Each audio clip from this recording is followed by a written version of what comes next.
sometimes nice to sit down and listen to the music in CK2. It's something about CK2 music is just so it's fitting. It fits. It gets you into the mood for like medieval sort of warfare and crusade and whatnot, and it sort of just gets you in the mood, I suppose. Which is just great. The CK2 music is great. CK3 music, I haven't listened to too much of it lately, but CK3 does quite hold up, I think, in some regard. But I've decided to try and work our way towards ending this series, really. I'm enjoying it, definitely. But I feel as if it's almost better to end this series on a sort of... what's the word? On a, or more on sort of a higher note, I suppose, rather than, like, dragging the series on and on, episode after episode, king after king after king, prince after prince, emperor after emperor, and doing... I think it might be better to almost just end it on a bit of a high note, almost, and then sort of move on and do something different, and rather than keeping this series going for ages, and then it just eventually gets boring, and I get bored, and then the overall mood of the series drops, and I want to do other things, and you guys want to watch something else, and, you know, whatever. And, yeah, I feel as if I'm going to try and work our way towards an ending. Now, I was going to say we could play on to the Sunset Invasion, which is set to happen, like, so it'd be 75 years, I think, so 75, so you got 5 years, so 7 years, which is meant to take place in 7 years, sometime after that.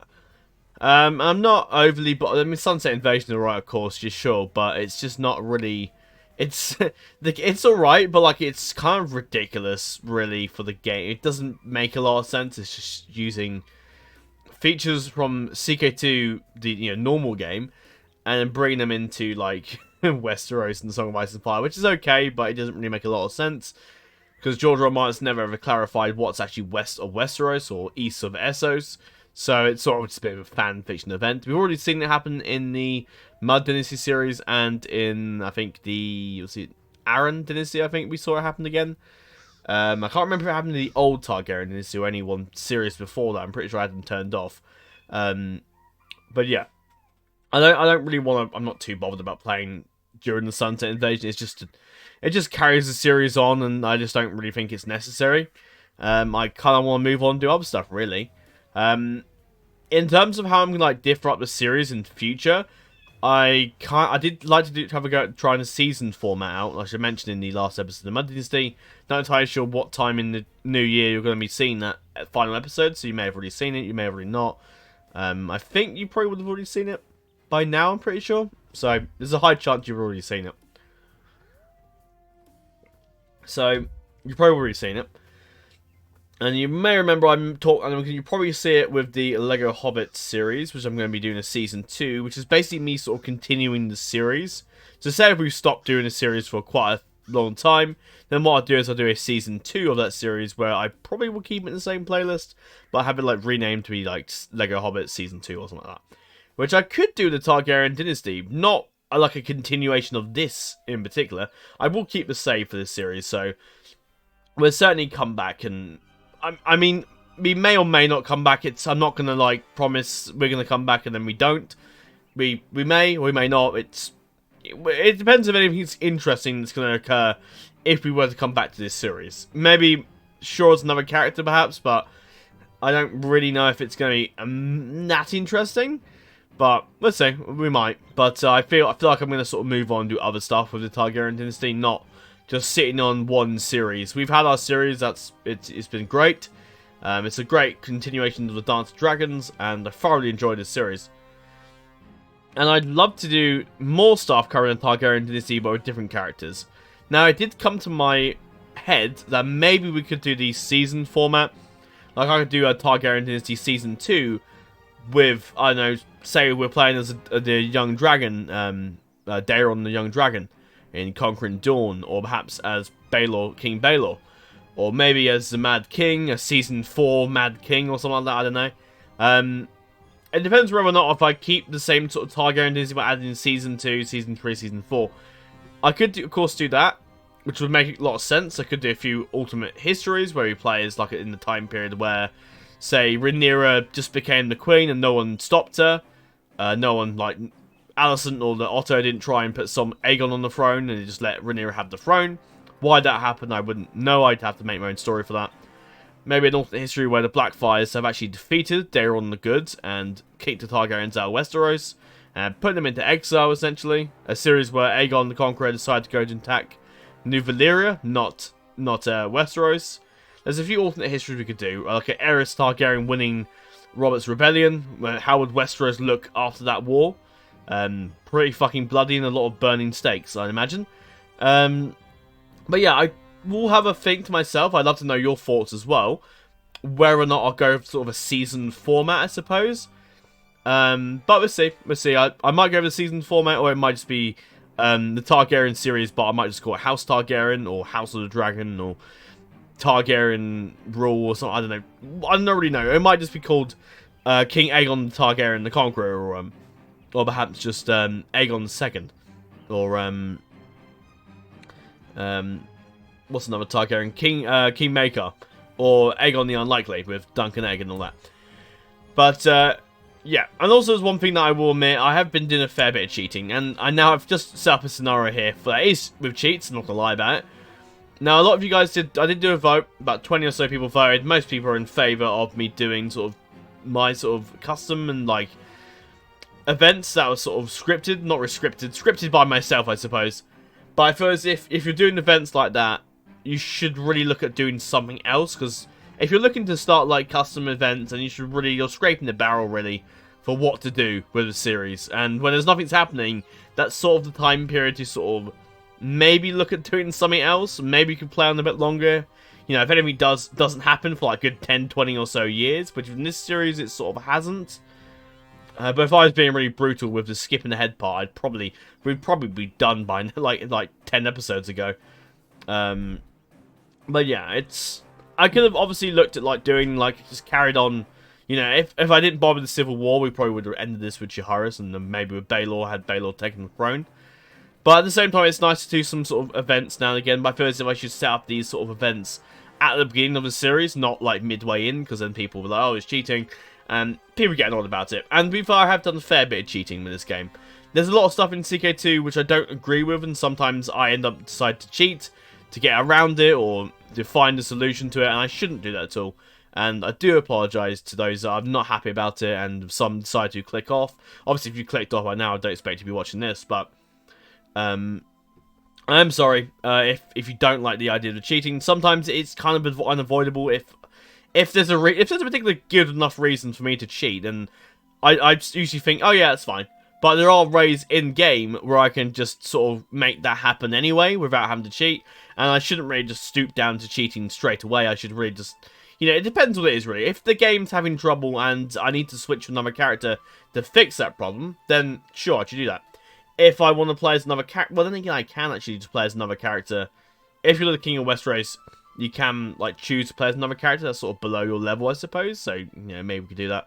Maybe that's a future thing to do, like if you played as Jaehaerys, maybe give maybe play as Daemon or something as during the reign of King Jaehaerys before the Grand Council and all that stuff.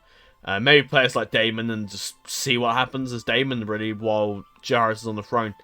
Maybe we might become king, who knows? I could do that.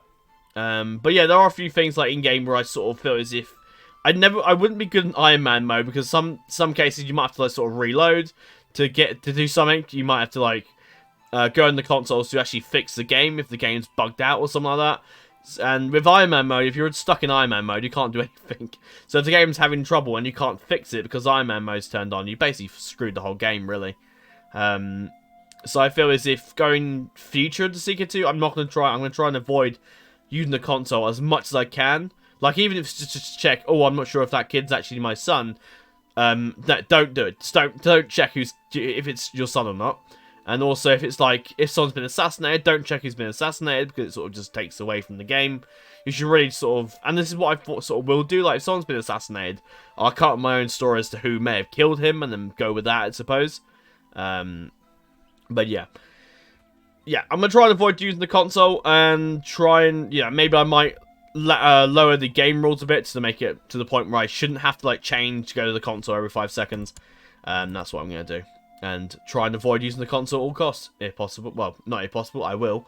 I will make myself not even go anywhere near that console. I'm going to stay away. Stay away. Now, some of you may be wondering, what the fuck's going on? So, okay. Number 1, Ironborn Rebellion. Number 2, Blackfire Rebellion. Blackfire? What? I'll get onto that in a second. Number 3, Westeros is attacking the Triarchy. I told you we were going to do that at some point. And number 4, Megal the Cruel's coming to attack Westeros. So, where do we begin, I suppose? Where the hell do we begin? Right, we deal with who's been in prison. So, recently we've had a few issues where people have risen up and some been plotting rebellions and whatnot. Narios, who was dishonorable before, but whatever. I used an excuse to do this, to call him for a trial, so yeah, we'll do that. Got Lothar, who was imprisoned by somebody, but then we transferred him. I don't know why we have him in jail, to be honest. We can kill him straight away, but I don't really know what he's done.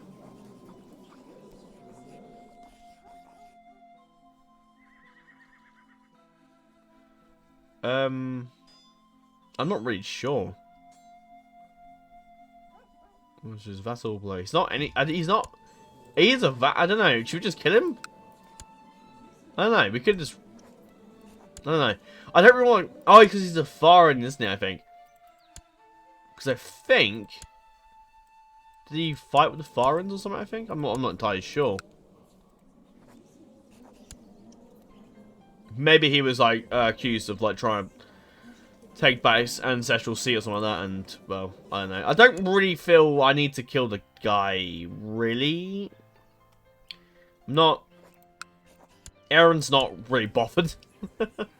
Damon the Lazy. Now we had him imprisoned, and we did a trial, and then it said he was playing innocent, and then said he will now go free, and then he didn't leave the jail, and now I can't release him from the jail. So I don't know what's happened there, but he's basically just stuck in jail, and I can't get him out. So unless I can ransom him off, I suppose we'll just have to wait, I guess. But I don't know why. I put him under house arrest, so yeah, I can't remember why we had this guy in prison. I think he was trying to do something. I think he was trying to kill me or something. And I said he was going free, but then he hadn't left the jail cell. So I don't know if he will in a minute, but I don't know. Now, Ballista Estimon, on the other hand, was doing a rebellion on the Stormlands, which I ordered her to stop, and she stopped. And we had her arrested. So now she's in my dungeon cell, and we're sort of just debating what the hell do we do with her. Considering her daughter's now in open rebellion, the option is probably death. Now, Aaron confronting with his ex-wife, which I don't, as you can see, they're rivals, don't like each other at all. I doubt they're very happy with each other. So Aaron's quite happy to put Snuffer out, to be honest. Although Aaron still feels doesn't feel entirely happy about it. But at the same time, Ballista rose in rebellion. She raised an army to rise up against the Baratheons. So she has committed high treason. This is death, really. Now, there's a few options we could do. We could release her. There's a high chance she'll try and kill us and come back and with another rebellion. She still has claims in the Stormlands and whatnot, so we can ransom her off, but that seems a bit redundant. It's not 10 gold, isn't really going to do a lot. To execute her, that probably is the best option. We could humiliate her, which would just be silly, which would accomplish nothing. Throw Novelette, we could just leave her in there to dungeon for ages, but I feel as if Aaron's not a coward. He's not going to leave her in there forever. He's going to do what needs to be done. Leaving the house arrest, but I feel as if she's already rebelled against my vassal and declared, an invasion of the Stormland. So, I feel as if she's past that. So, she must die. So good. I feel as if Aaron did that himself. So, yeah, that's her gone out of the picture. So then we've got these two to worry about, which we'll look at later on. Right. Now on to all this shit. So an alliance was formed. You may remember that guy that stole a dragon, Smaug, over in Crackler Point. And that guy, is believed to be, and is claiming to be, the bastard son of King Jaehaerys, my father. And it's difficult to say because Baelor's 193.30. I'm not sure if Baelor's older than him, because he's currently 34. And Baelor 30... Is he died in 193? He'd be about 37, 36. Yeah, Baelor's the elder brother. And he's trying to claim the throne because he's the oldest brother. And regardless of the fact that he's a bastard, still believes he has a better claim over the Targaryen. So he doesn't really, but he's rebelling because he sees an opportunity. He has a dragon. He thinks he can get away with it. And sees Aeron as an almost pretender. You know, he's the older brother. He's the rightful king. Whatnot. The only way he's got this claim in his real parentage is apparently Master Vagon. And he's claiming that his mother apparently slept with the king at one point. Which, 165, hang on a minute. That would have been a long time ago. I'm just trying to think, yeah. So if he slept with her at around before 165, yeah, so he would have done that quite a while ago. So he's claiming that this all could be rubbish. Now I'm going to let you guys sort of wonder and ponder if it might be true or it might not be. It's up to you. I'll let you guys wonder about that one. But anyway, Aegon's using it as an excuse to claim himself as a legitimate member of House Targaryen. Now he's not exactly a Targaryen, so it's going to be difficult for him to say anything, but he's claiming it anyway. He's still a bastard, so a lot of lords will be like, yeah, he's not really legitimate. The main lords anyway. However, the ones that don't like the Targaryens and the vassals in control of their various lordships are all too happy to support this claimant. And because I had to include them somehow, House Blackfire has returned. I thought, if I'm going to have like a rebellion as Aegon, I thought Blackfire, because Jaehaerys was known as the Black Dragon at the time, although he's now just the Dragon, because I gave it to someone else. Well, I gave it to him now. He's now the Black Dragon, and Viserys is now the Kinslayer, because he killed his own father. It's either that or the Kingslayer, but I think Corlys had that, I'm pretty sure, his uncle. Yeah, Corlys got the Kingslayer. So, yeah, there could only be one. And Aegon, the Black Dragon, yeah, it made sense. He's a Blackfire, Black Dragon. You get the gist. So, he's rebelling because he has a dragon now, and he's rebelling because he sees himself as a Blackfire. He sees himself as the eldest son. The older son, I suppose. And sees himself as the rightful king of the Iron Throne. He's not, but he's going to use that as an excuse anyway. So, yes, he's recently chosen by R'hllor. Now, he's gone around, because he's got a dragon, he's gone around and claimed himself a Dragon Lord and whatnot, and also being backed by Tiana, who isn't particularly happy with the Iron Throne. Well, she loves me, so I guess she's not that unhappy, but we did kill her. No, we didn't, actually. I guess her grandkids are dead, so yeah, it's an odd one. But yeah, she's still alive somehow. I might have to, at the end of the series, get rid of the bloody fluxes to make her look like nice. Rather than looking really fucking rough at the moment. But yeah, she's also secretly backing him. Aeron doesn't know she's backing him, but she's secretly backing him. And she's convinced the other lords in Essos and whatnot that Aegon is indeed the son of Azor Ahai, chosen to rise against what is to come from the west and in the north one day. So, yeah. Oh, there's another war as well in the north. I guess you can call it the War of Five Kings, I suppose, but yeah, I'm probably going to go War of Five Kings. It's either that or the Blackfire Rebellion, but the Blackfire Rebellion doesn't really... It's not... It is a rebellion, but at the same time, the Blackfire Rebellion refers to another point in history that existed in canon, but doesn't really exist in this world, but yeah. I gave him the Blackfire title because it did belong to Aegon, but I gave it to him because it made sense, didn't it really? So yes, he's a bastard, he controls Smaug, isn't the strongest dragon rider, and I suspect my dragon could probably kill him, but it's still a powerful dragon. I'm pretty sure when he dies, the Blackfire Rebellion doesn't stop there. I think Roger should take over, which would be odd, which would be fun to fight him, I suppose. But yeah, I don't really know what exactly they'll be fighting for if they win. I guess law-wise they'd be fighting to try and just overthrow us, I suppose, and give us the next claimant, or hold a Grand Council, because I don't think we're the rightful heirs or whatnot, I don't know. We'll see, I suppose. But yes, he's an inspiring leader, because he's, risen up and convinced loads of lords to rise up in rebellion against the Iron Throne, similar to Daemon Blackfire. He's strong. I did give him a few extra traits to make him a little better. So he's strong. He's got he's a formidable fighter. He's a strategist because he's smart enough to rise in rebellion and convince lords to fight and whatnot. Formidable fighter, strategist, just, ruthless, greedy, deceitful, ambitious, and zealous because he's R'hllor, chosen by R'hllor of course. Ambitious because he wants the throne. Ruthless because he'll stop at nothing to achieve his gains, and strategist because just because he thinks it's justice for him to be on the throne. Yeah. He also killed his wife's former husband as well to get stop at nothing. So yeah. He also fell in love with his wife, and he recently with the marriage to Barbary Blacktide. Now realistically, he did challenge Monaco to a duel and took Barbary back home. Barbary actually sort of fell in love with him. She felt as if her marriage to that Dothraki was almost a sort of an awful marriage set up by her father, and fell in love with Barbary. And Barbary fell in love with Aegon, and yeah, and they sort of fell in love. And him marrying Barbary, and this is also set up by Iron King Valyrian. He formed an alliance with the Ironborn. Now, that alliance won't entirely carry on in CK2 unless they set up by themselves. I don't know if they quite can, but we'll see if the game does it anyway. Let's find out, I suppose.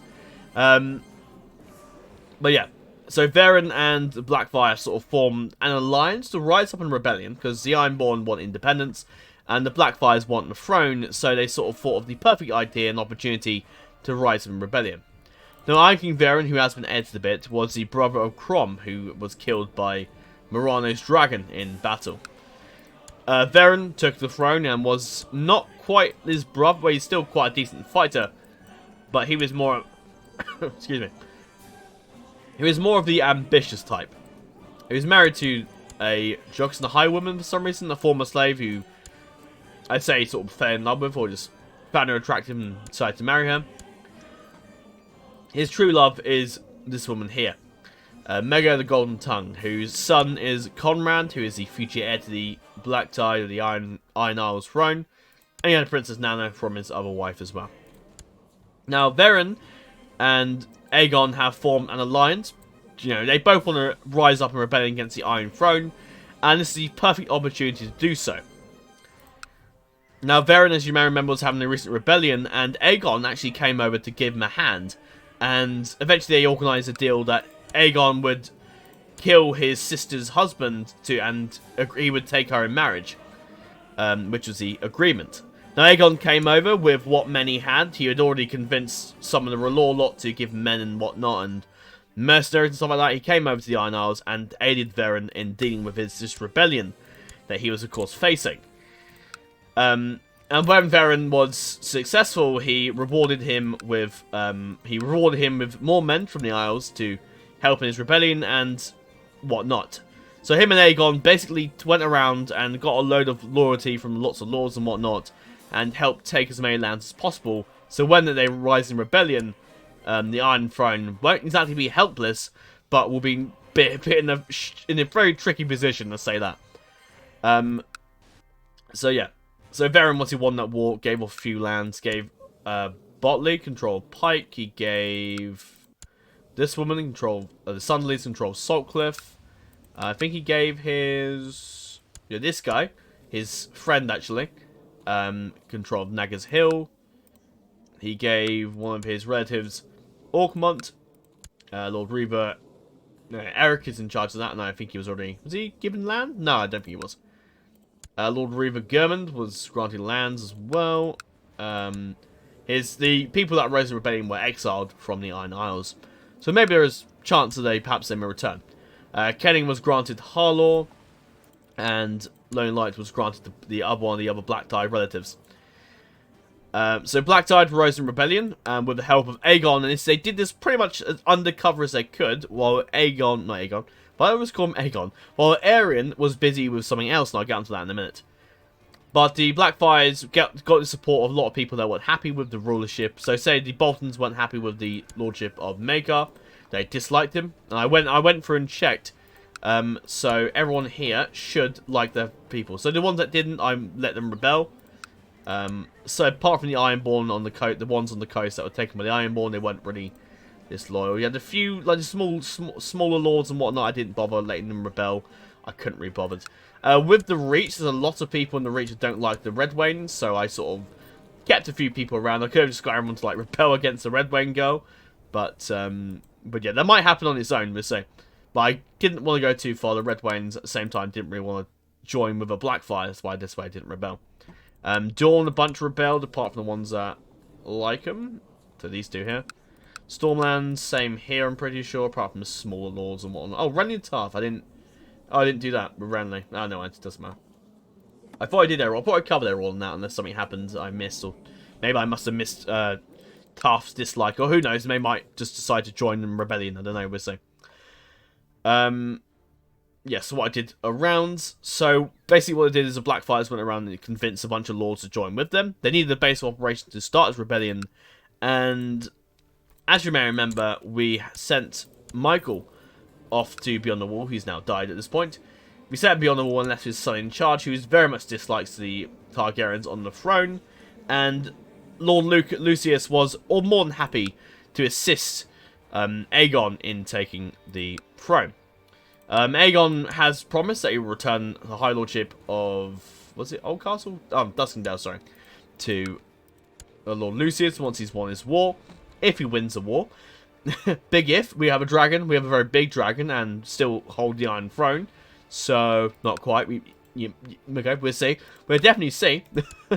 I mean, if we do get defeated, then that will certainly change up the story. Then maybe I might send Aeron and what's left in rebellion. In, like, not rebellion, but in, like, exile. Like, maybe the Summer Sea or somewhere else. At some point, we'll return to the Westeros. Maybe the Sunset Empire may not showed up at that point, we'll see.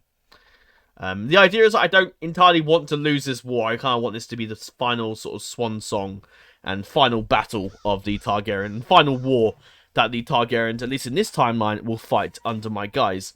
What will happen, you know, after we stop playing, who the hell knows? I guess we'll find out. Oh, sorry, I've got a bit of back and neck problems lately. Due to the fact, work the other day, it was really cold, and compared to people in America, that's going to be nothing. But us in the land of England, they're not unless you live further in the north, you're not very used to the cold. So yeah, let me move my microphone forward and just put my back straight. I tend to always lean forward when I'm recording. Put my glasses on, and we're ready to go. Oh, I can see everything much more clearly. Well, I can anyway, but yeah. I need glasses to see at long distance for those wandering. Yes. So Duskendale is more than happy to help the Blackfires and stage their operation. They hold this as well. Yeah, the Stony Shore. I don't know how the Stony Shore own that little bit of land, but there you go. So they hold that apparently. So there you go. I don't know if it's too loud or not. I don't think so. No, I just won't try. I'll try it to be too loud because I've got people sleeping in the next room. Darry rose in rebellion. The Butterwells, was it Butterwell? No, the Wodes rose in rebellion. The Tullys, who once ruled the Riverlands at one point, more than happy to assist the Blackfires and hoping that they might get their lands restored. They also held the Crossing as well. You can see there. So what I did is the Crossing also rebelled. Was there someone else that hated her? I can't remember now. No, everyone liked her. Okay, that's fine. The Arryns were more than happy to rebel against the Targaryens, as they sort of hoped they would get the paramountcy of the Vale back. The Redforts rebelled. The Royces rebelled. The Arryns at Midlaw Point rebelled, and a couple lords around here also rebelled as well. The Locks rebelled, which were the High Lordship, but I couldn't give them the High Lordship because I'd already started the war at that point. And I was like, oh, well, I'll let the Locks rebel. And I forgot to give them the High Lordship, so they're just going to be with one county for a bit. Then you got Lord Robert Ashwood who also rebelled. You've got the Flints rebelled. The rebelled. The Boltons rebelled, as you would expect. The Burleys rebelled. The Magnards rebelled, and yeah, I'll go over who the Ironborn have taken over. The Wilds rebelled. The Collingtons rebelled. The Estermont, surprise fucking surprise. We had this person. Excuse me. But this person's grandfather killed and father killed. Well, not actually. Actually, that was Baratheon's doing. He decided to break this person on a will. Yeah. You can tell Baratheon's not doing wonders for himself these days. The Swifts rebelled. The Tumiltons rebelled. The Merryweathers rebelled. Fosterways and the Tyrells seeking to get back the Reach in their hopes rebelled as well. The Blackmonts rebelled. The Rogers rebelled, which I mentioned earlier. Anyone else that I missed? No, I think that's all. So yeah, with the combined strength of Smaug basically flying around, convincing all the lords to sort of bend the knee and whatnot. That's basically what he did. He's basically gotten most of them to join against us. He also helped the Ironborn take a few coastal regions as well, using his dragon to the best of his ability. The Ironborn were quick to prepare their fleets and armies and whatnot, with mercenaries and stuff brought over by... So basically, the Red Priests and whatnot from Volantis are funding the Blackfires and Ironborn rebellion. Now, whether or not Blackfire really wants to keep the Ironborn alive is Ironborn their independence, I don't know. I suspect he might. He knows how difficult the Ironborn are to hold in a kingdom in the Iron Throne, so giving them their independence might be a decent option, perhaps, but we'll see if that does happen. This is what I'd like to do if I ever set up like a alternate history. If the Greyjoy rebellion from Balon Greyjoy was successful, I give land to the Greyjoy and stuff like that, so they can actually keep their independence. Yeah. So yeah, basically Ironborn quickly, with the help of Smaug and the Blackfire supporters. It was just basically the mercenaries that the Ironborn gave him and the Red Priests that were funding the Black Dragon basically flew around and brought Budgety's castle to surrender. The first castle to fell with Ironborn support and ships and whatnot was Seaguard. That fell very quickly with dragon support of dragons. Mistlewood also fell, and Blacktide seized that for himself. The Banefort also rebelled. Not rebelled. The Banefort was taken. The coastal regions on here was also taken. These two regions here were a bit of a mistake, really. They were just owned by the... I think they're owned by Case for some reason and just become part of it. So, yeah. You can say that the Ironborn circled around and just seized everything to try and block the Lannisters in, I suppose. Not Lannisters, Rogers. I'm looking at the Westlands and I think, oh yeah, Lannisters. No. Faircastle, which is also a place fueled by Ironborn raids and whatnot. Faircastle fell, the Caselands fell, Crakehall fell, and Lannisport with it. Old Oak fell as well.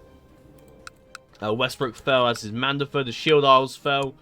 Interesting note, True Drake is his sister is over there. The Lazaro the Dunn family for some reason. I think the Florence aren't in power anymore. So the Dunbridge line is now in charge of Brightwater. They fell pretty quickly. They didn't quite get Black Crown. Some say that the Faith defended it for a hell of a fight for it, and yeah, basically they wouldn't siege it and sack it, probably because the Ironborn were aware that the High Septon is needed to crown Blackfire as king. So they let the High Septon and his lackeys live, knowing that eventually the Blackfire will have need of him. So it took Old Town pretty easily. That fell not too hard, giving some lords ships to the Old Towns, and I think some had. They took the High Lordships and then they granted them to other lords. Yeah, that's what they did. Yeah, that's what I did. But I didn't take the Arbor. I was tempted to take the Arbor, but I thought I'd at least give the Reach someone to sort of raise their armies and stuff like that, or raise, to their capital and whatnot. They also went around and sort of overexerted themselves a bit and sacked all the southern bits of Dawn, taking Sunspear in the process, and taking all this and all that, and granting them to other lords and whatnot to try and keep them loyal. So the Ironborn would have a base to rebel. They also, in a very ambitious move, went around the Stepstones and grabbed the region of the Stormlands here. They put an Archbishop and Archseptum in control of the Red Watch, and they also put Cape Wrath in charge. This guy doesn't really like us, but actually no, he does. I'm looking at it as I'm airing. I need to look at this bit, and it tells me how much they like him, and they do. Didn't take the Stepstones, though. They stayed away from the Stepstones, probably because they knew Maegor was there with his dragon, Senegon, which probably would put up a decent fight against Smaug. Oh, you had a kid, Lady Calla. Cool. Do we have, we did, actually. I'll quickly do this a minute. and then marry Jaehaerys off to Calla, which I was sort of waiting for a decent match, and there you go. Perfect. And they also went north as well and took Flint's Finger. They took west. They took the Stony Shore and the Rills, as well as Bear Keep. Oh, Bear Island, sorry. Isn't it called Bear Keep? No, Mormont Keep. Okay, I was far off. So yeah, that's the Greyjoys and the Blackfires. The first king, second king, third king. So you got 3 kings in Westeros right now, apart from Beyond the Wall. I'll get to that later. Now, as you may remember, Hayford Templeton was the Lord Protector for a while, and also has. Does he have claims, or is it someone else?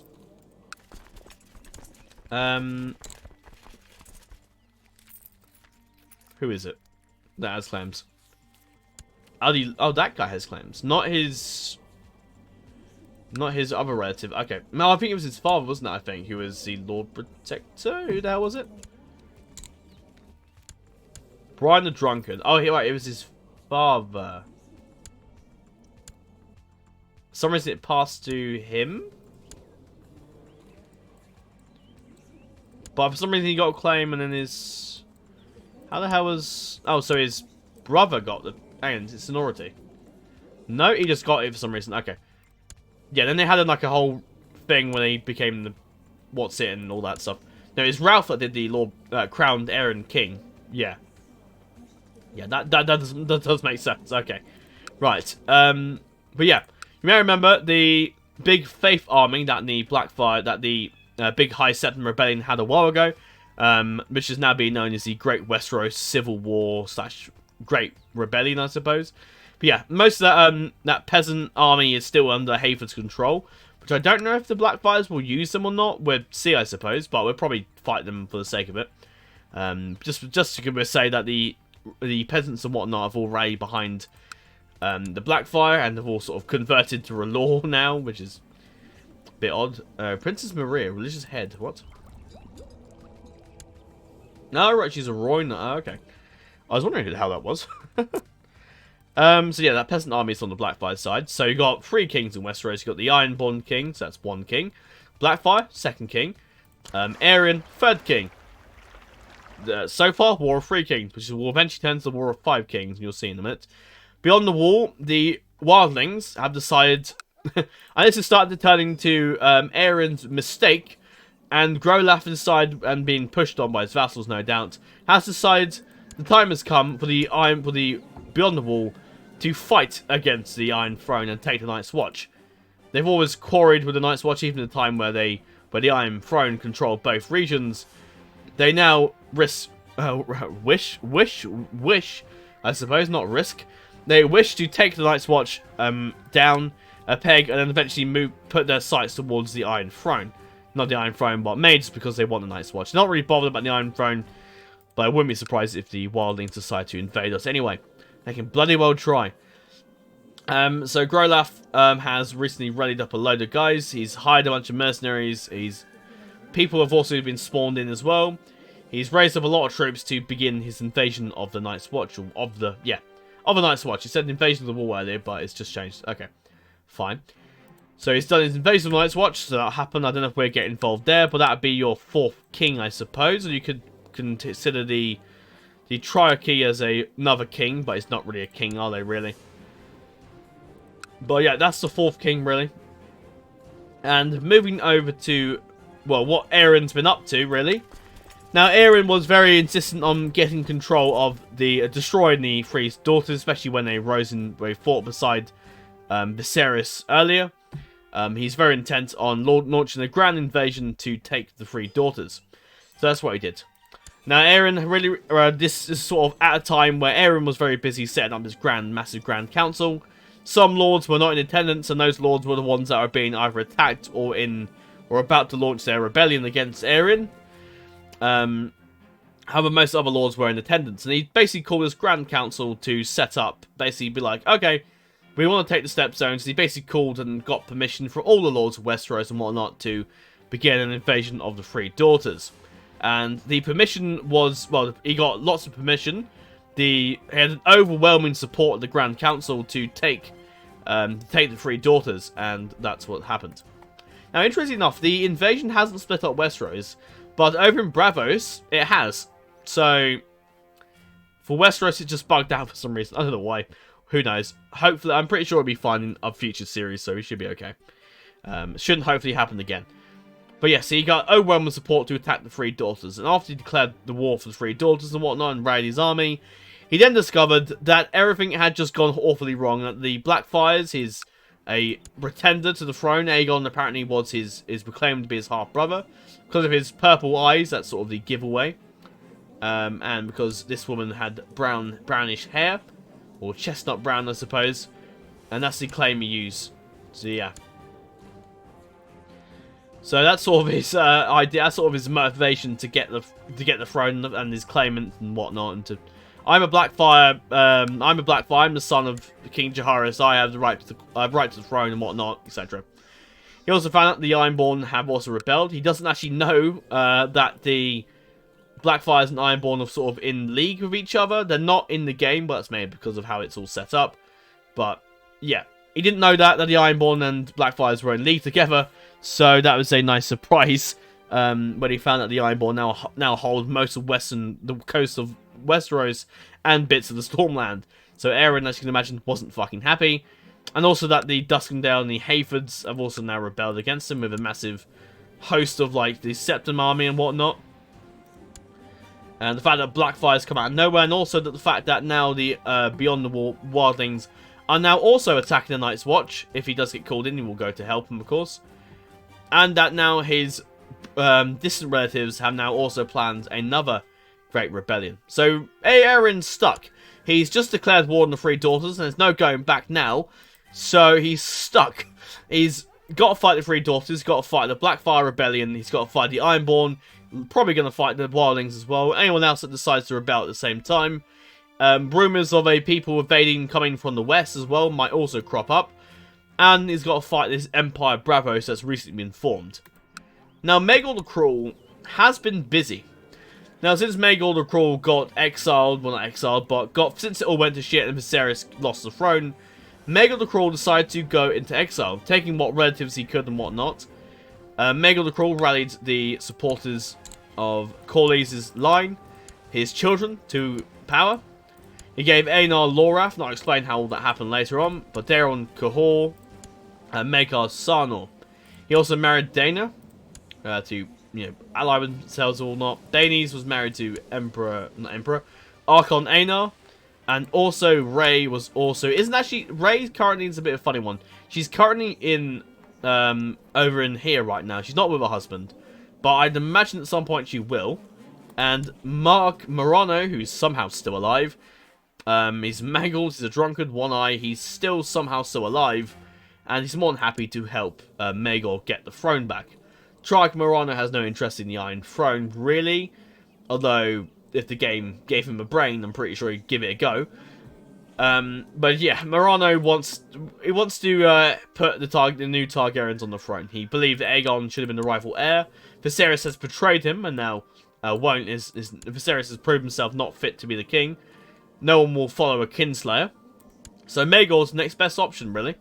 And they're helping Maegor take the throne. So you can consider him a king, I suppose, although really he's an emperor. Although in my headcanon, I feel as if he should be High King of Bravos, really. And he's also, he thinks he's the king of Westeros as well. So, War of Five Kings.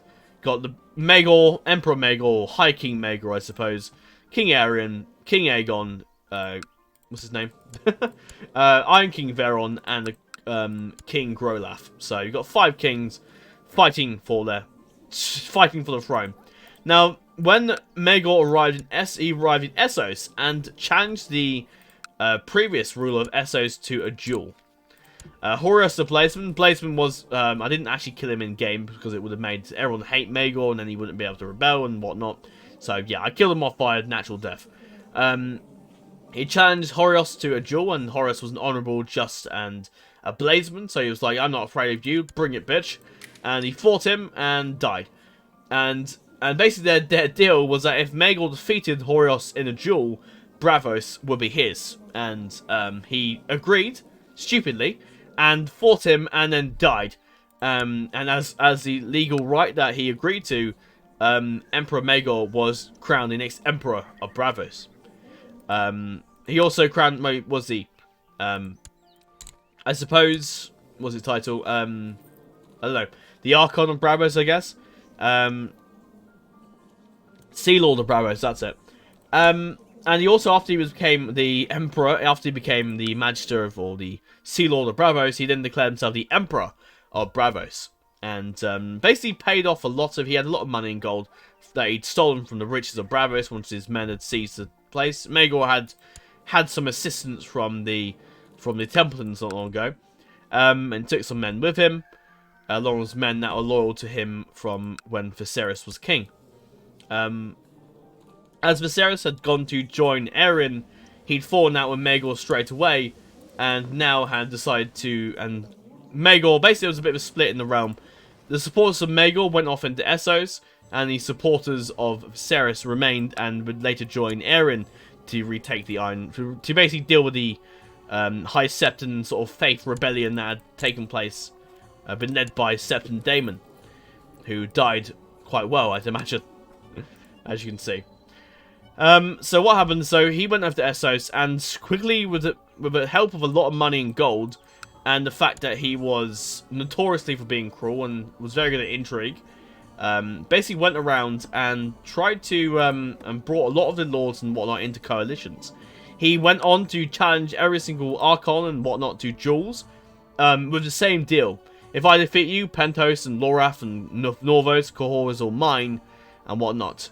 And that was the case. He defeated all of them and granted these lands and whatnot to his relatives and whatnot. And also Ibn, he took Ibn as well. Basically, Maegor went around and proved himself pretty fucking badass. Badass? Badass, that's a new word. Is that Spanish for badass? But yes, Maegor went around, proved himself fucking capable warrior, and was like, I'm going to challenge them all to a duel. Won every single duel, and basically took all their lands and titles for his own, and also crowned the different lords and whatnot and their own titles, and gave them titles and lands and gold. Plenty of money to win them over, of course. Money that he'd nicked from all the capital, Lorath, Bravos, Norvos, Pentos, Cahor, even the Sarnor lands, and Ibn had plenty of gold locked up in the vaults and whatnot, and he took all that money and paid off loads of lords and magisters and Essos and whatnot, to basically allow them to back him as Emperor of Bravos, and, well, he would have liked to call himself Emperor of New Valyria, although he doesn't quite control all of the southern part of Essos yet. But if he does, I suppose he'd call himself that. So yeah, he went around and granted lands and titles to loads of lords. He gave Lorath to Aenar. He then gave Maekar control of Sarnor. I don't know why it brings me down there. Ibn, he paid them off, and Lady Karora was all too happy to help.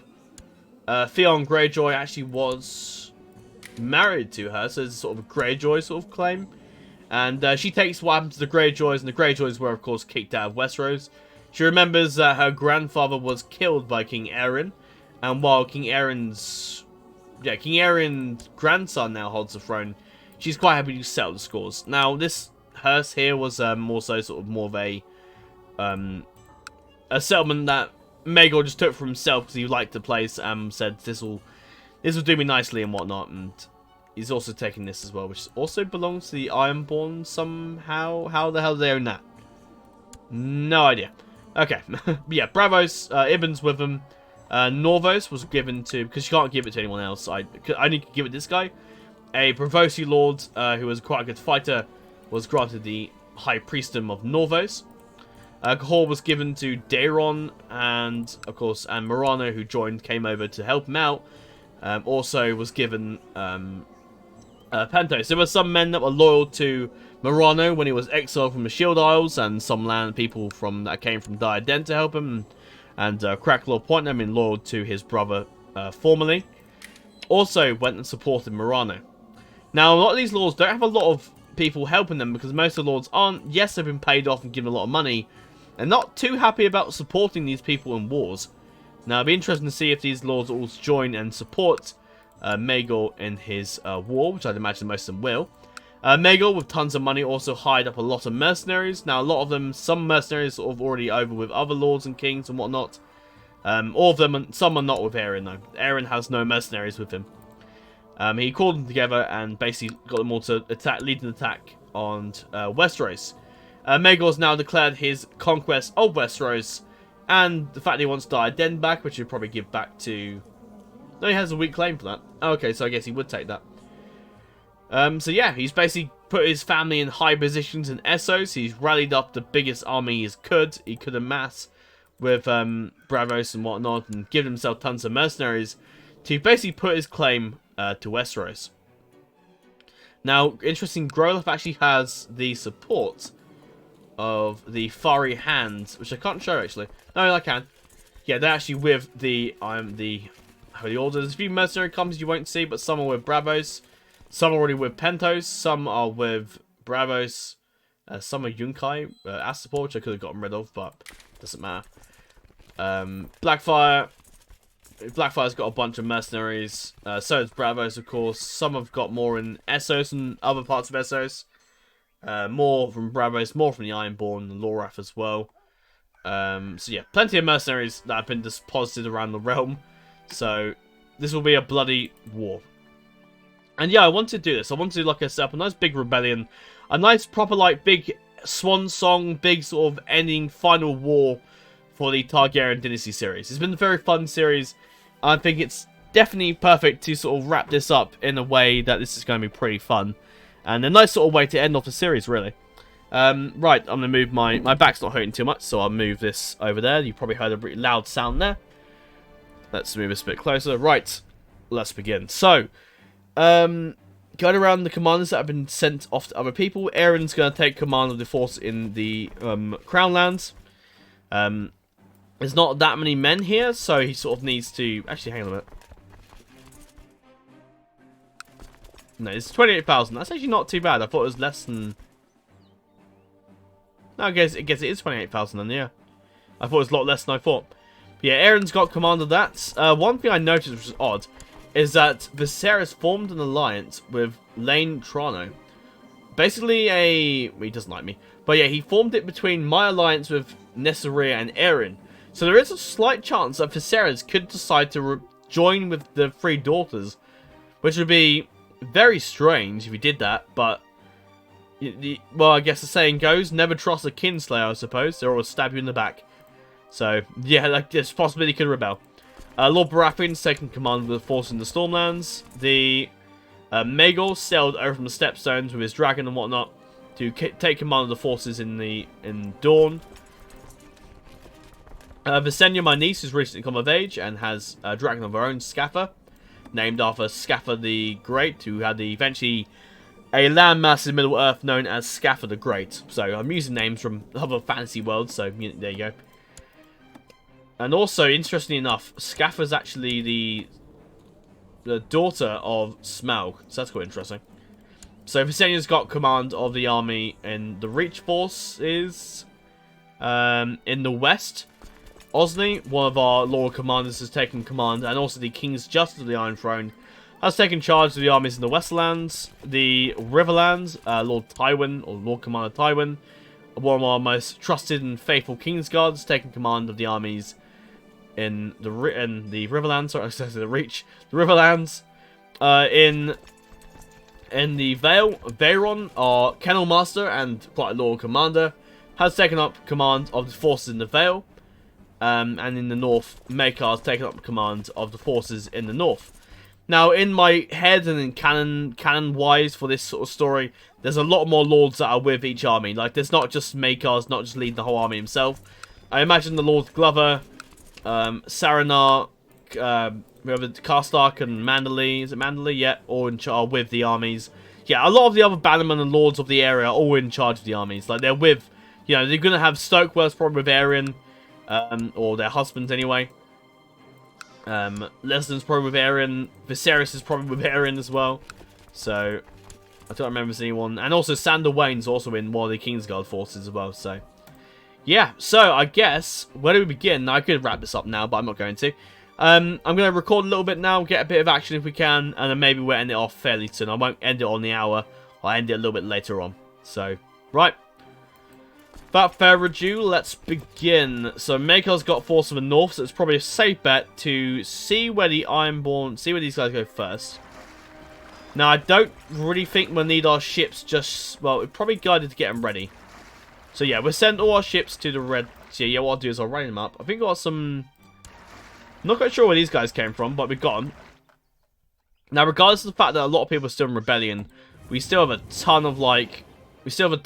ships and men at our disposal. So, I wanted to make this as hard as I could to... Just so, like, otherwise we'd win easily, basically. So, I made it as hard as I could, so otherwise it would just be really easy. I thought, no, let's make it hard as we can. That's why I'm in, like, 4 wars, and probably 5 eventually. If the Night's Watch calls in. Because I didn't notice when I was recording off camera. Not recording off camera, that makes no sense. When I was off camera, skipping ahead, I noticed that the Night's Watch was apparently under us again. But now they're not. So, I don't know if the Night's Watch they were with us. But when we started the war, I think the Night's Watch then went independent, I think. Because they are actually in my... So we had to fight with them and help them out. So... I think they are actually part of our vassal ship, which is odd. So we'll see if that carries on after the war, I suppose. But yeah, I thought that was quite strange, really. But yeah, first order of business is dealing with the... Who the hell's in here? Oh, trade post. So we deploy the dragon in the trade post. They're attacking that trade post, so we need to bring our forces. Yeah, bring those guys over there. We need to get these guys round. It might possibly get cut off there, which is an issue.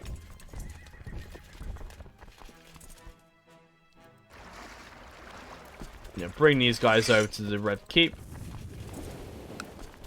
Ye guys can see through whispers. It's 1 in the morning, so I'm not going to be 100% awake, but I still want to record today, so there you go. Right, Baratheon. What would Baratheon do? To be honest, we could turn this 30k to go attack the 3 daughters. And then again, I kind of want to, like, protect... No, and then again, it's probably better to go... Yeah, in fact, stay at the Storm's End. You guys need to get onto, yeah, stay where you are. Yeah, you guys can go up and help. We've got 100 ships there. We've got another 100 ships there. Oh, I'm clicking the wrong button. 171, that should be more than enough to transport our men there. Just for safety, I don't have any Dornish, do I? No, I don't. No, I think that should be more than enough to transport the Baratheon troops over there. The Lord Commander of the... What the hell would he do? Go straight for the Duskendale? Probably, yeah, because there's a big army down there, so I think he'd probably go straight... Oh, no, we can't. Can we not go? I think we can, it's just... No. Okay, well, we'll say just because there's a lot of forces there and we don't know how many men are there. Tywin will go straight for Riverrun and deal with the Tullys that are now risen up in rebellion. As for Valyrian, he probably wants to go... We can't really leave... Well, I don't know. Valyrian can probably move straight over towards the twins. Attrition's going to be a bitch. Unless we head that way, but I think attrition's still going to be rubbish there. So yeah, moving down this way to the Freylands is getting out the attrition. Because we couldn't really rally our troops at the Sunderland, because otherwise we'd have to spend ages ferrying them off, so it'd be a right pain.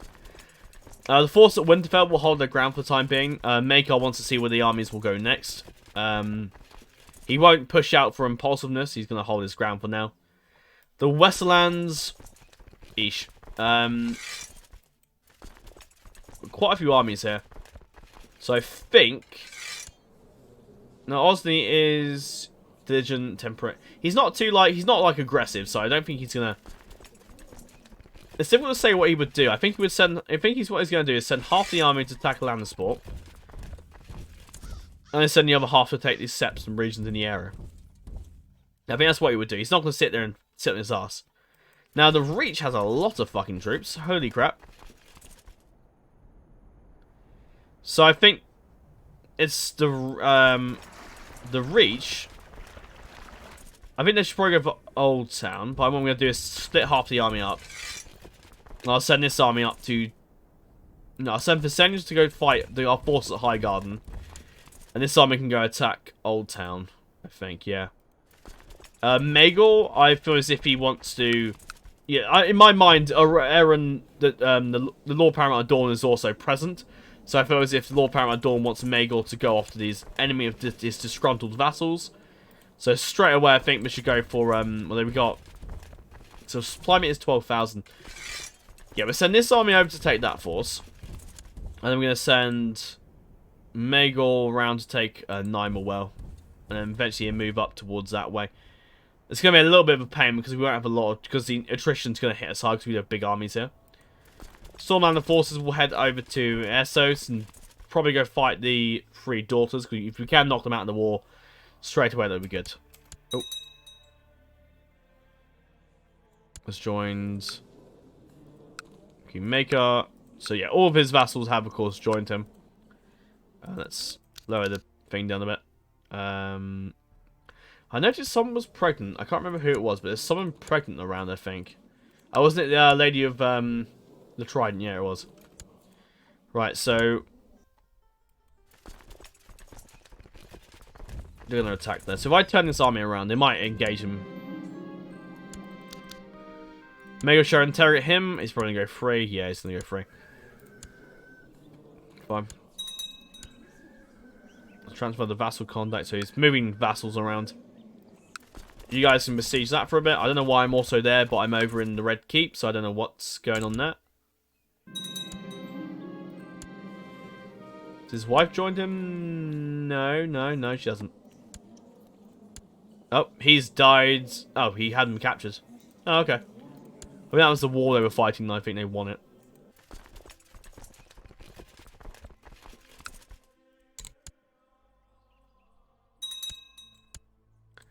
Yeah, if you guys can get there, I think. He's actually not. He's fought better of it now. Yeah, swing these guys round. We'll get Aaron in charge of this force. Is there anyone else that isn't in charge? No, I think Aaron, all my commanders are tied everywhere. So, yeah. Right, we've got forces going over there. We'll take him ages to take Storm's End, so that's why the Baratheon's happy to start the attack on the three daughters. It's not exactly like, oh, hang on, I need to protect Storm's End. Storm's End can defend itself. It is one hell of a formidable structure, so he's got no trouble there. They're going to move over there. They're going to march on River Run. We've got forces coming there. Yeah,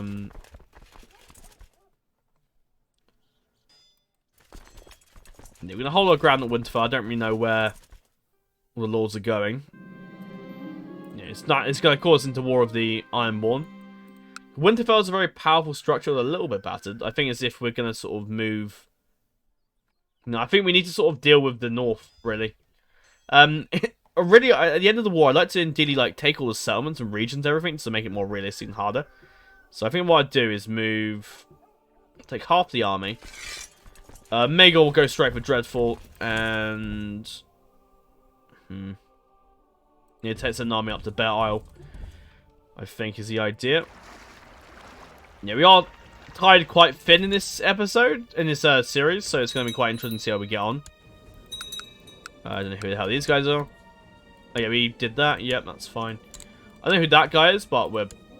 Is that someone who's been exiled, maybe? Possibly, yeah. Well, some people are not happy with... Oh, has Maegor made his capital over there? Oh, okay. He's not interested in Bravos, apparently. Yeah, he doesn't have tons and tons of troops, but he'd try and put as much into it as he can. I don't know if he dies that Viserys would take charge, but yeah, some of the Essos lords are trying to, like, stay out of it. Some are... He's stayed out of it completely, so some have betrayed him.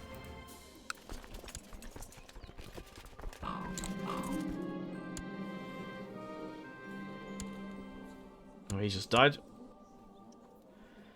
So that means he'll probably get more troops. Brand Hollow's a success. Perfect.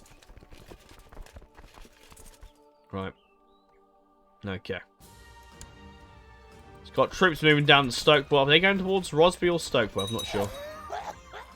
Oh, he's dead.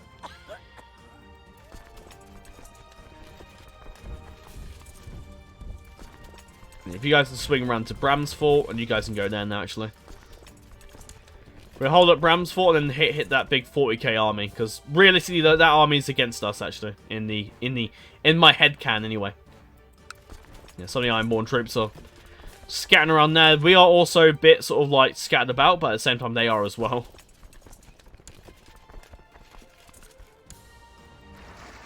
Right. Right, that's enough ships. Right, Boromond, do us proud. I don't know how many... They got a lot of men, haven't they, the three daughters? So they're going to have tons of troops here. I suppose it might be better to move on possibly the Iron Isles. Yeah, probably. The Ironborn will probably send troops over as well, I think.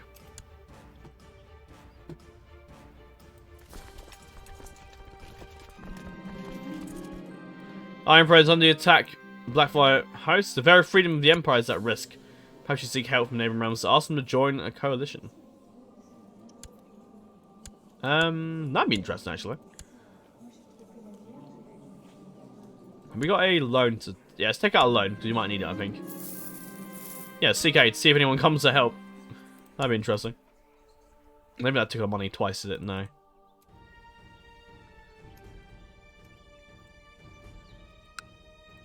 And the west is on the siege.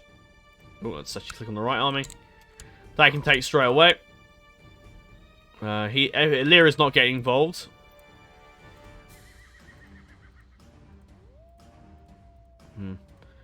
Yeah, most of them aren't really interested. But I thought it'd be interesting to see if they would come anyway. They might do. Percentage going to intercept that army. Old Town will be ours as well. I think that was over there. So that we can take straight away. No. We won't risk war there. Fire True Drake is married. She's not really responsible for her brother's war, so I'll let her live.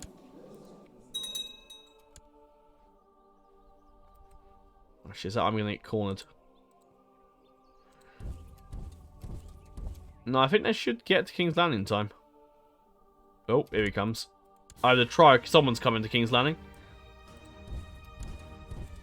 So I had to get caught, damn it.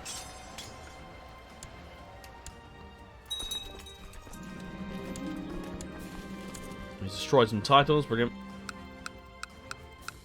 What's the factions going to be like? Increased council power, so nothing too dodgy there. Is Royce having... Oh, they're having a war for that. Okay, that's interesting. Right, we want to ideally head south and cut off their 14 armies that are coming down. Yeah, Tywin will take River Run. He's got an army there. You might have to bring our troops around to hit the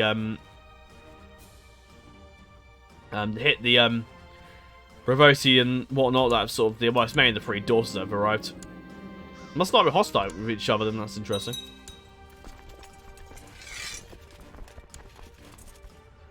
Right. Got an army, I think it's a Tentoshi army coming in, so maybe Morano's coming in for seconds. Right, land support should be on the siege. I think we're going to move the rest of this western army. Or you can go straight to High Garden. Yeah, the rest of his army will move towards the capital, I think, to assist. Head down there first. Cool. Then moving down, so we got you guys heading over there. I don't know where you're going that way, because that's going to get you really bad attrition. Stupid game. I guess it doesn't really take the attrition counts into effect, I suppose. He's got 10,000 men over there. So... yeah, it's probably a safe bet to really go up north and help them out. I need to go a safer route. What I might do is actually send... because you're going to go that way anyway. No. Go up there. I got Maykar to head up that way, and... I mean, may as well go for... take Acorn Grove if we can.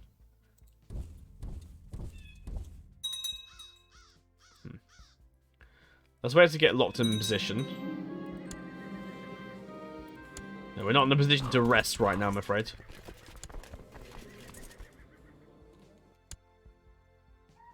They get locked in the second. There we go. Nope. Yeah, I'm a little busy for wars, right, and plots and whatnot at the moment. I'm about to catch the Blackfire men in this battle here. That last river. There'll be traitorous Northern rebels in the north. Which, lore-wise, I feel as if they would be controlled by actual people. The way I set up the rebellion was that, like, the titles were granted to the Blackfires. So yeah. They need to go and help them. That can wait. Oh, what are they doing?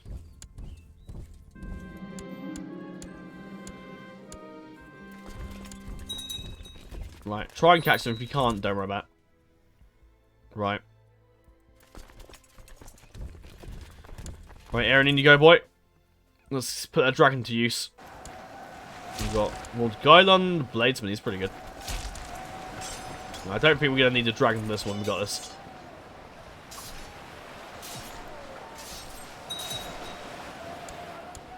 Yeah, victory there. We move on the Blackfire, probably down here, I suppose.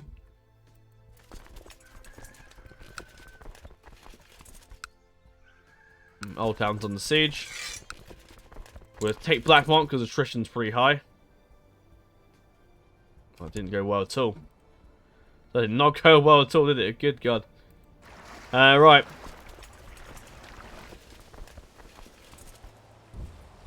We'll do basically a D-Day of the Iron Isles. So she's probably better safe to land there, really, isn't it?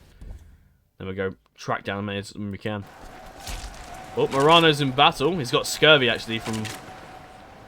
Let's deploy the dragon to finish him off. He's now depressed. Haha! Hoping to kill him, to be fair, but... Oh, well. Almost fat ransom from you. Thank you very much. Got Riverland forces coming down. Now, move straight for Rosby. Let's defend the Red Keep first. We got forces coming over here. So we can take land sport in one go. There we go, nice. Just seize that down for a bit. High Garden will fall eventually. These guys are going to be stuck here for a while.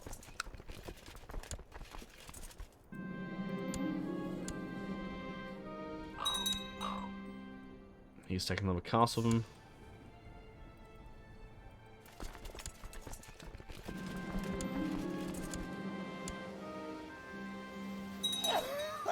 Oh shit, he's finally gone down. He's finally down. Finally died a mangled mess. His scurvy finished him off, I think. And depressed also didn't help. The fact that he couldn't defeat our dragon twice, you know, even in single combat and whatnot, just broke him. As for her, I don't know what quite she'd do. She could try and start a rebellion, maybe, but I'll let the game do something like that. If the game does a rebellion where she rebels, I'll let it happen. But if she does nothing, then I'm not going to do anything about it. It is possible that she could try and have us killed, but we'll see. But that's Morano gone, and the last male True Drake left now. Unless Tiana has some kids, or Fiona also has some kids, but we'll have to see what happens there. But Morano's dead, and now this guy's now in charge. Whether or not he supports the Cruel in battle now, I don't know, we'll see. Very interesting. There's a lot of armies here. We need some reinforcements coming over soon, hopefully. Oh crap, they're going for that army over there. Flee to Chloride if you can. Siege and River Run.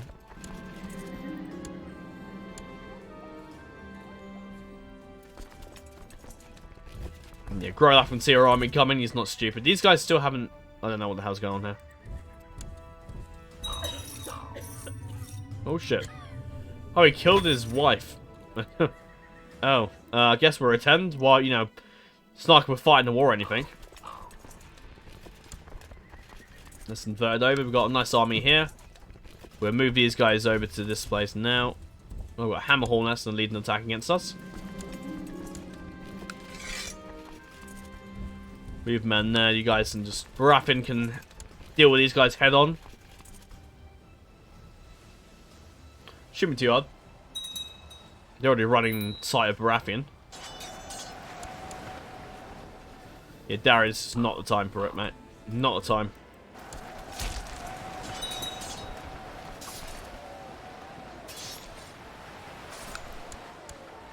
Very nice. Baratheon can head there, and this force can head over to... Well, the army's moved now, so they can just go up for up here. And then we'll take some Baratheon to deal with the force over there. Right. River Run's still on the siege. This army's coming over here. They'll probably stop at Diadem, I think. Lord Darrow. Okay, I think it might be a mercenary guy. Right. Attacking the Green Fork. And then we might be able to bring some troops over at some point.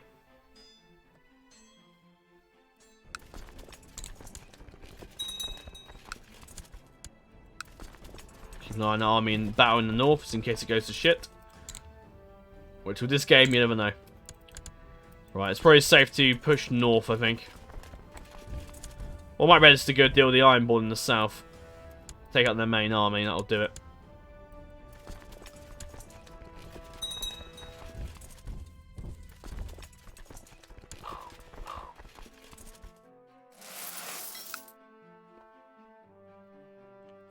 Got a lot of men attacking here, got a nice army battle going on over here.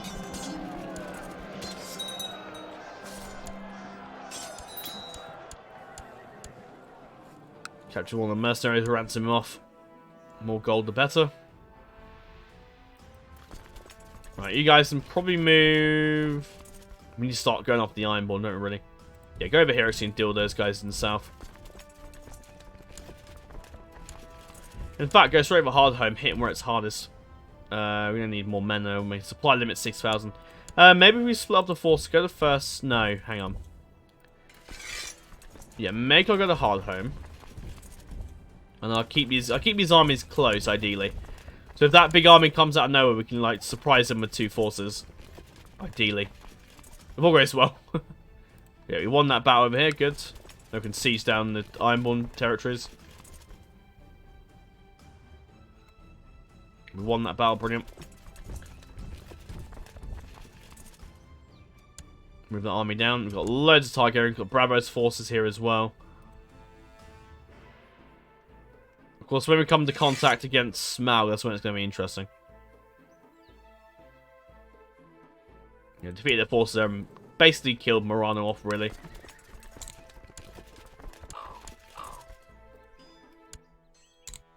Yeah, I want to siege down the main sort of, like, places of the rebellion, like the High Garden, Old Town and all that. Yeah, make art engage in them, brilliant. Right, you guys can probably head over to this way now. Head out the Prince's Pass and go for them. Is the Prince's Pass? Yeah, it is. The Boneway is on the right-hand side. Then besieging High Garden. These guys are coming round. I'm not going to read that too much. I don't really have the time, I'm afraid. 681 ships there. Oh, we've got a nice big battle coming here. We'll bring her on in. Oh, it's Roger actually in battle.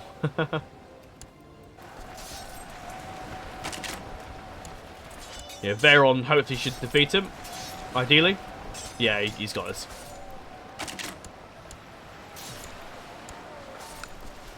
Was that a... No, first, it's been mostly a string of defeats so far. Yeah, move those guys over there. The Night's Watch will help in some way or another. Right. Remove our armies on the Blackfire host, which hasn't got the king in it. The king's over there, actually.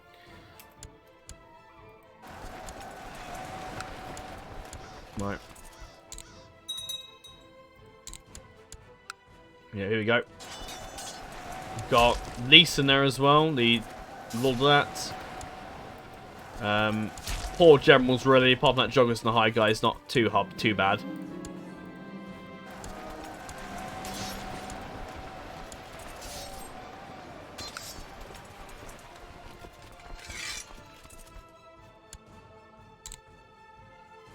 Yeah, I think that battle in the capital's won. Yeah, we should be good there. These guys seem to be moving on that settlement, so I think what Varon will do is let them get into position. And then hit them. Right, that went well. Brilliant. I think now I want to push on Hayford and take out that big, massive stack. Now, really, that army is not actually fighting us, but in this, just to make it harder, and because really, that army would be fighting us, really. They wouldn't just be sitting around doing nothing, really. It's only because they're not doing nothing because they're under Hayford directly, but really, that's probably a good idea for us to really finish them off at last. They're going for Eric's rest, so let them get in position. Riverrun shall fall shortly. Do we hit the Iron Boy in any battles? Not mass, mainly smaller ones, really. Oh, no, that was a big one there. That's most of their army gone there.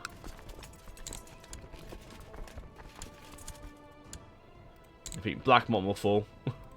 Yeah, Blackmont and the Danes don't get along very well, so I think that'll be enough there.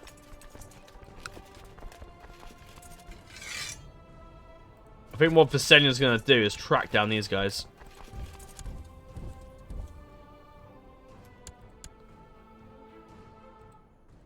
No, we have no choice but to move there. I think, yeah, we caught him. Visenya's going up against Lord Dunn, so I think we should be okay there. Yeah, we are fighting a war on multiple fronts here, so we are stretched across everywhere, which is a little tricky. You're going to go that way. So we go on this Ironborn force here. Not sure if we'll catch those Blackfire guys, but we might. Well, I missed that great big battle there, but doesn't matter. I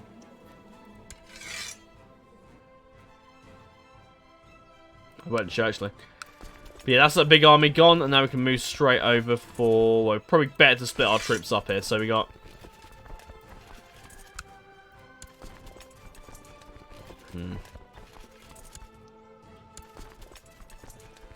I think it's probably better to mass a massive force here. So we got troops that have besieged Rosby, so we better move over there quickly.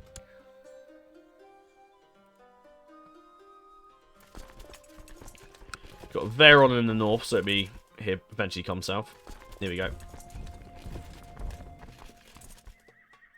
don't know where the Ironborn force has gone, but Maekard's going to come south and take command of this force that's about to clash with Lord Rickard. Camel's no longer wounded, that's perfect. We're putting him to use very shortly. Yeah, I'm certainly looking forward to doing more CK2 stuff. It's going to be fun. To see what sort of stuff we get up to, really. No, Aegon died. That's a shame.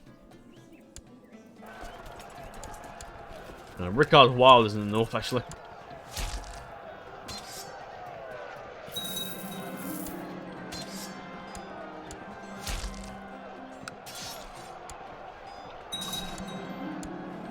Cool. There's a lot going on in the south, so we keep an eye on what's going on. The attrition's pretty fucking heavy there, Jesus.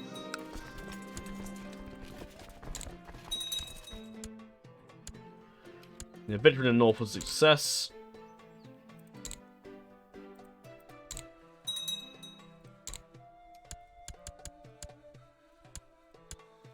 Who the hell's that? It's just joined the war. Oh, not too bad. He's just a... He's now besieged. Archon Einar's going for King's Land. Has he come of age yet, Archon Einar? Let's find out. Yep. He's actually got skilled fighter. He's not too bad. He'll be a interesting warrior when the time comes. Maegor's trying to kill his brother. You can tell they don't get along very well. Alright, we've taken that. This army can now move. Oh, here he comes. He's coming this way.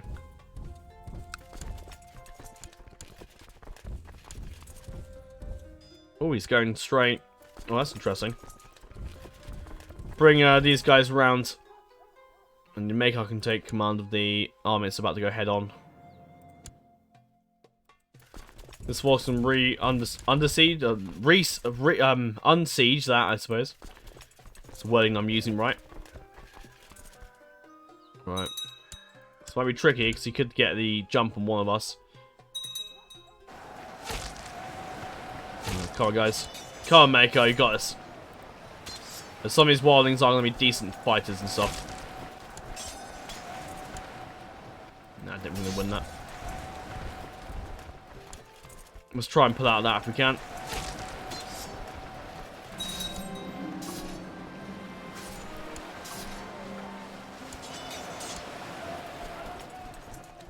We broke their forces there. Let's move on the Three Daughters' forces at Stokeworth. Yeah, River and Lannisport are falling.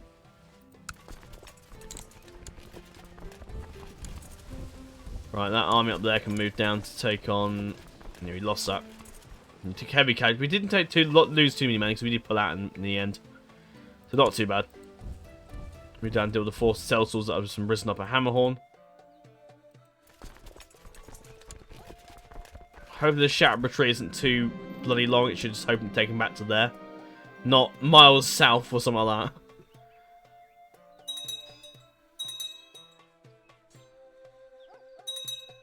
They go to the first forest. Probably try and unsiege some of this stuff. Unfortunately, I'll be waiting for them. Because my army did retreat there, thank God. Aaron's about to engage these guys. Easy victory there. Varon's got dysentery, that's not good.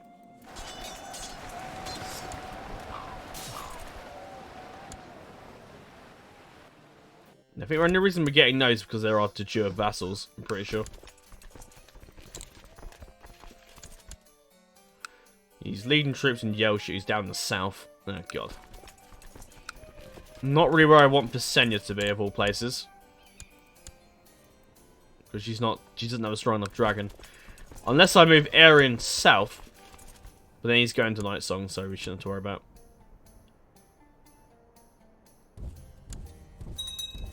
We're going to catch him though, aren't we? Yeah, I think Aryan will quickly ride south to take force of this command of this army in the south. And Visenya will take charge of the armies in the north.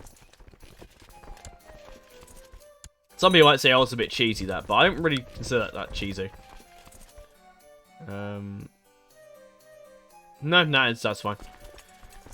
Right, I need to move over here.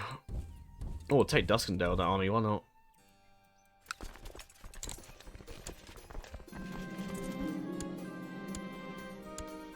You won the battle at Hammerhorn. There's a lot going on the screen, so it's hard for me to keep track of it all.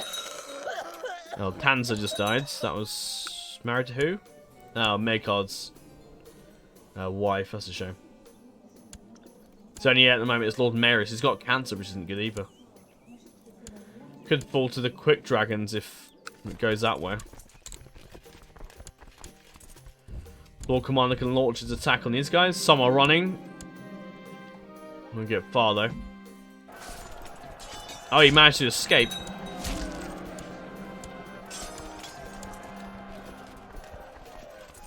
Alright, these guys can probably move.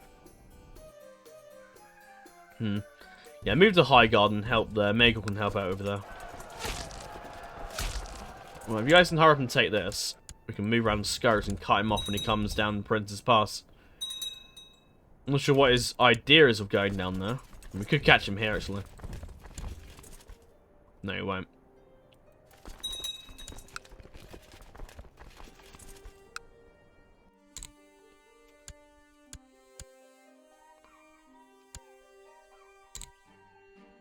Oh, the armies down there are moving. So look in the north, what's going on over there? We defeated that big army. Now if we go for this force here, we've easily won that. What's Baratheon doing? Yeah, put forward a nice polite request as he's sort of busy. Oh, we've got his kids, have we? The Ironborn Rebellion's done, and I feel as if we should really actually physically kill them all first before we're done. You've got his kids in jail. Maybe we'll say you try to use his kids as a bargaining chip, but it's not really working, so for the time being we'll just besiege the Iron Isles, I guess. Bring it down, destroy their castles and everything. Make us about to lead his force there. And take this place now. Take the Dreadfort.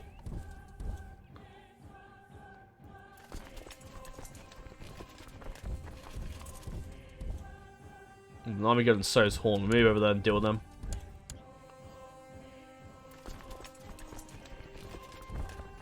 We've got a force here, so we can probably take them out pretty nicely. But I think Aeron's got this. It's Aegon and Aeron have their duel, basically. This is what I've been waiting for.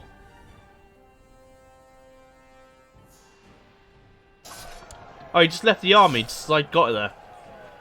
Bloody coward. Probably saw the sight of Cannonball and thought, fuck that.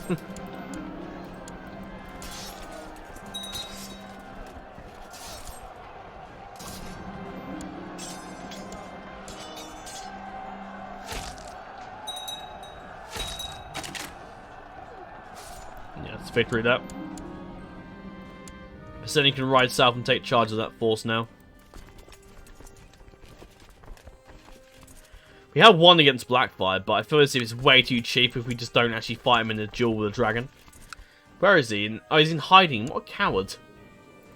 What a fucking coward.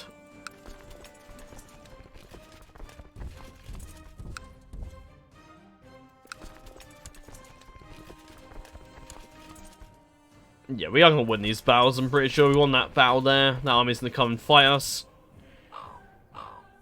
Prince Aegon got just. Nice. Aegon sounded pretty well. Got genius with the Valyrian coin, toss a coin trait, which is cool. No, she's a bastard. Safe to say that marriage is going well.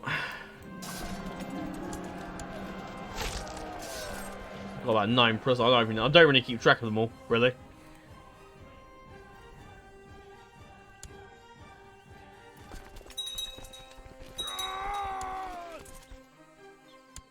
Oh, Megal took out one of the wildlings. Nice.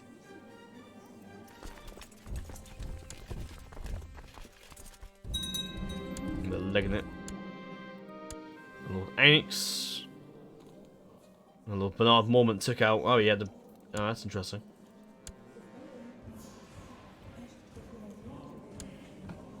Didn't go well for him, did it?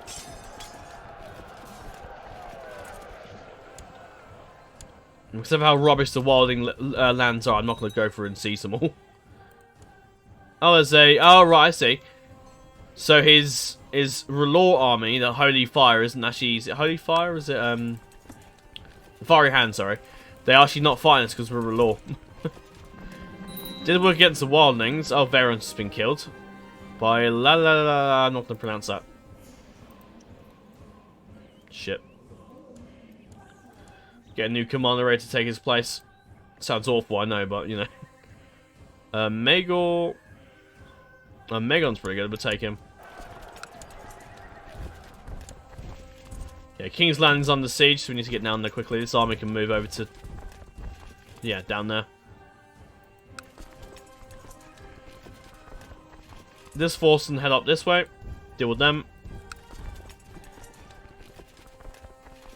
There's an army moving down to Hellhot there.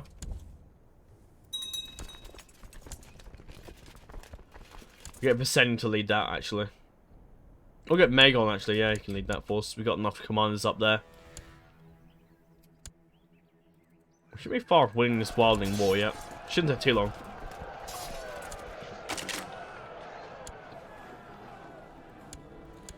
He was killed in battle. Yeah, Megon can go south. We need to kill those guys first. Which is nearly one. Yeah, Megon's done that. Yep. Yeah, that war's basically done, pretty much. Why are we still 95%? Oh, did he take... Oh, shit, he took Castle Black. I have to try and re-siege it now. But anyway, I'll end this episode off here, and then we'll come back for the next one, which may or may not be the final episode. So, we've done the main bit of the war and the main bit of the talking, so I think we'll do the next episode. And then that probably might be the last one, possibly. Unless I have a reason to go on a bit further, but I don't think so. These wars have unfortunately been a bit of a doddle, I must confess. Because we are powerful, we are strong, we are, you know, we are pretty... This is why I want to do these rebellions, to make the game harder. I'm pretty sure when Blackfire defeats loses, we'll probably will have to retake our de jure land, so we might have a little bit more of a conflict on our hands than we thought. It may make me a truce breaker, but I don't really care. I'm going to take this land straight away. The Ironborn there lose their crown, and ideally. As for what goes on here, over this area, I'm not overly bothered if Maegor lives or dies, and so be it. Long as, I mean, Viserys... No, well, if Viserys does become the Emperor, we might have to have a war over Dragonstone. See what happens. The 3 daughters there be falling shortly, and yeah. So, yeah, the war's going quite well. Still not out of it yet, so the people could die just yet, so we have to be careful there. But Smaug is probably the only threat to me, and as he's in hiding, I don't know if he's going to come out and fight us. So that might be it for any interesting dragon fights, I'm afraid. But that's it for this episode. Thank you for watching, and I will see you next one. Farewell.